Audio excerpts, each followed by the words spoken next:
Hi everybody, it's Joni Young here. Welcome back to my channel for another video. Today is our 31st and final day in our 31 days of painting challenge. I can't believe it. It's gone by so fast. We've done so many fantastic paintings. You guys are doing great. Love all your spirit and support and energy. And I would be sad that it's over, except I have another 31 days coming up in September. So click the link below if you're interested in joining that and taking part in that. There'll be all the information below, and I can't wait to share 31 more days of painting with you all. I never run out of ideas. I have so much that I want to share.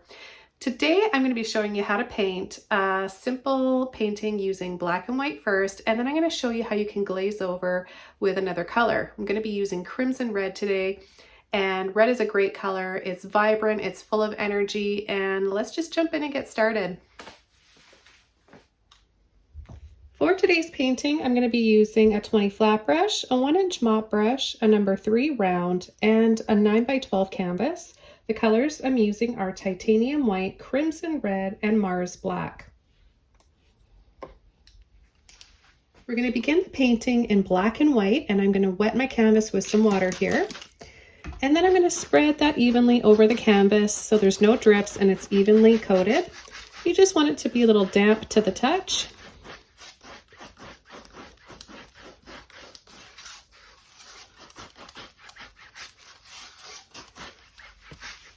Okay, the first thing I'm going to do is take some black and I'm going to add that on either side.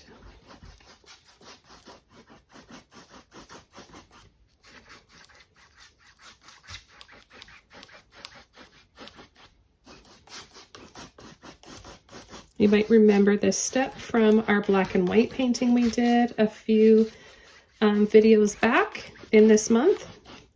If you've missed any of these videos, I've created a dated in order playlist here on my channel. Now I'm going to take white and I'm going to add that.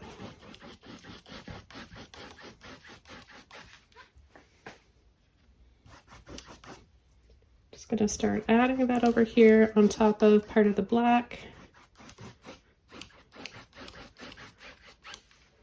Let's rinse our brushes out. We'll pick up some more white and start making some shades of gray in here. My favorite part about painting with black and white is all the beautiful shades and tones of gray that you can create. I'm going to rinse my brush off once more. And I'm going to take white now, and I'm going to add this in the center. Okay, before we do anything else, we're going to start from a quarter of the way up from the canvas, and we're just going to start adding these lines back and forth, side to side, making them wider and wider.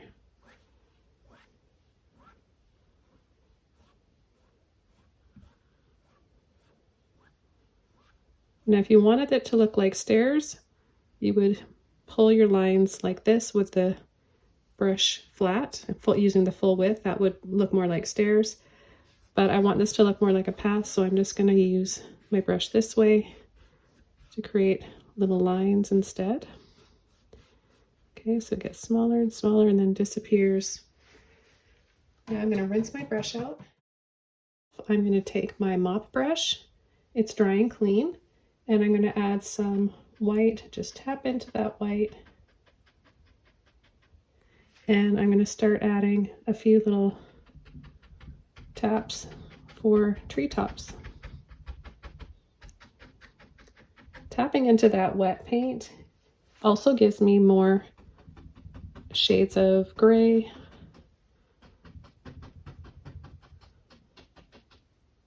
And this gives us a little bit more lighting effects.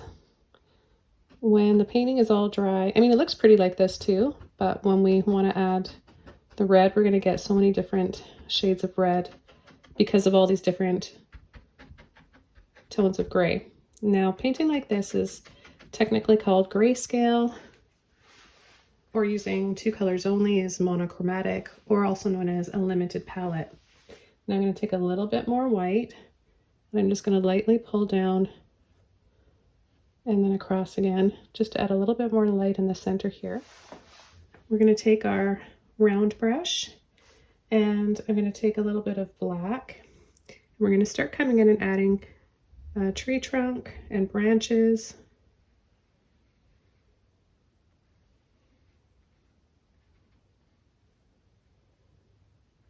Just adding these little wiggles.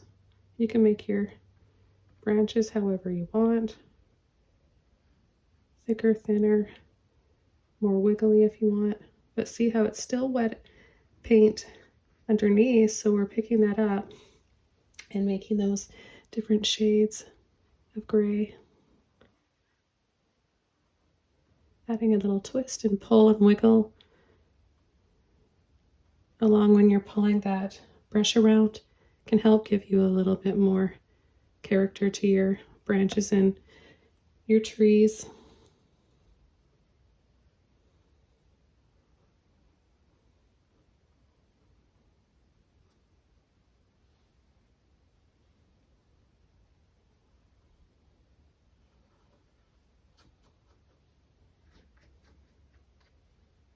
I'm going to take a little bit of black and add this on either side of our path or road, whatever it is.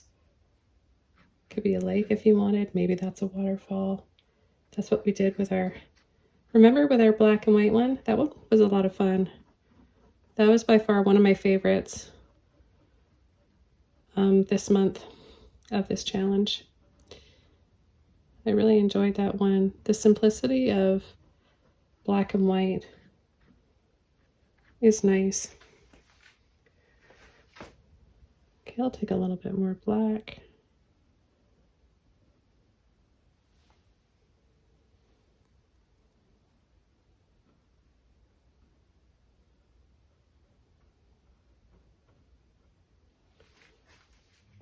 Okay, we're going to take our mop brush again. It's dry and clean. Tap lightly into the white to load your brush. And we're going to add some brighter highlights here. So we have a bright pop of red on part of these trees.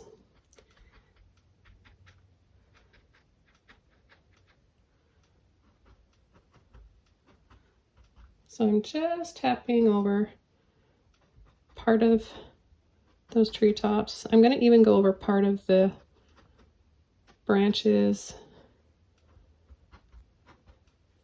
just to give it more of a layered look. And then I'm going to come down here in the center, light little pull. I'm just going like this, and then you can do that sideways too, or you can pull back and forth, side to side.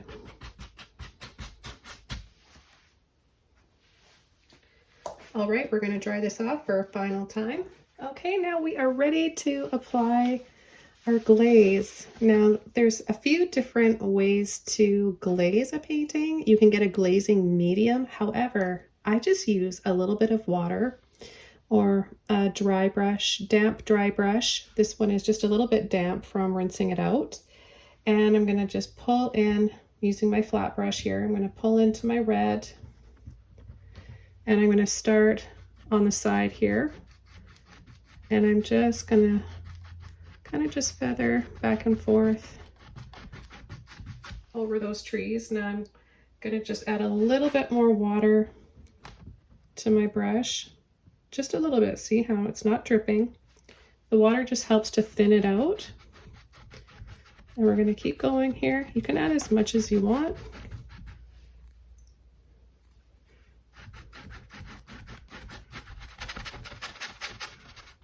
You can add a little wiggle like this.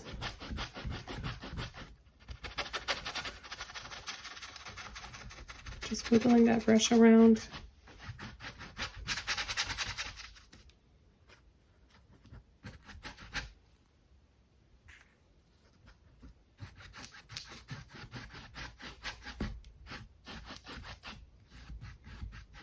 Add some here along the side as well.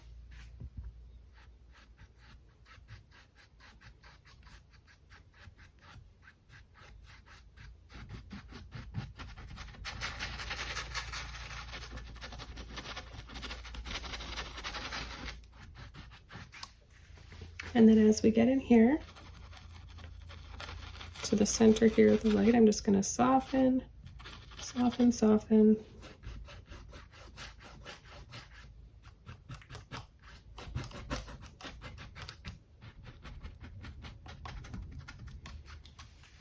But look at the depth we create. So black and white grayscale version compared to just red over top. And you could do this with any color that you want.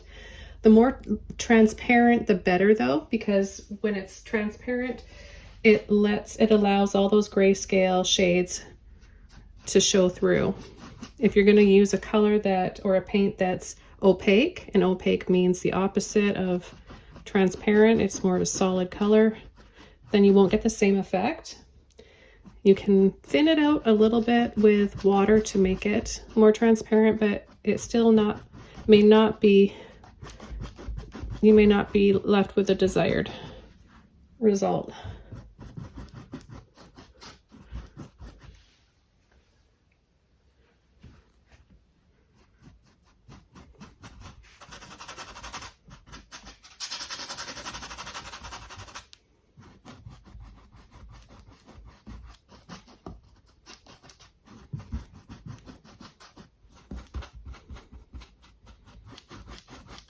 I've done paintings like this coming in with multiple colors, and it is so fun. It's an exciting way to create. Seeing the depth happen immediately and the life come to a black and white painting.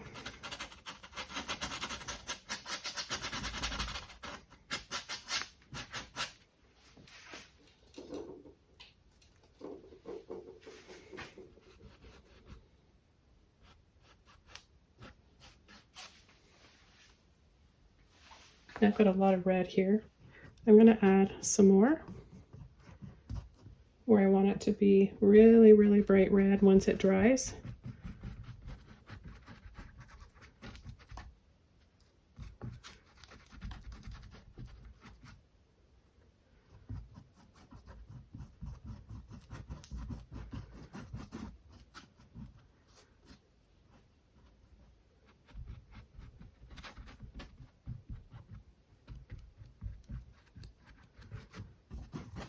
See how solid it looks here? It will dry transparent though, because it's a transparent paint and we've got that grayscale and lots of black underneath. So I'm going to dry this off right now so you can see what it looks like. Okay, so here we have the finished piece. It's all dry.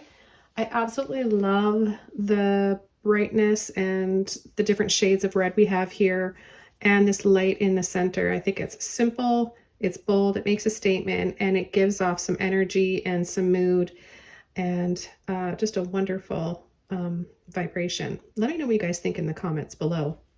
All right, this wraps up day 31 of our painting challenge. Like I said before, I would be sad, but I'm super excited to kick this off again for September on Patreon. So if you haven't already, check the link down below. It'll take you there, and it is $5 for the month that will give you access to 31 different videos for this painting challenge, as well as all the other videos that are waiting on Patreon for you to unlock. Take care. Thanks so much for everything this entire month. It's been wonderful having you paint with me every day, and I look forward to seeing you all back here in September. Bye, everybody.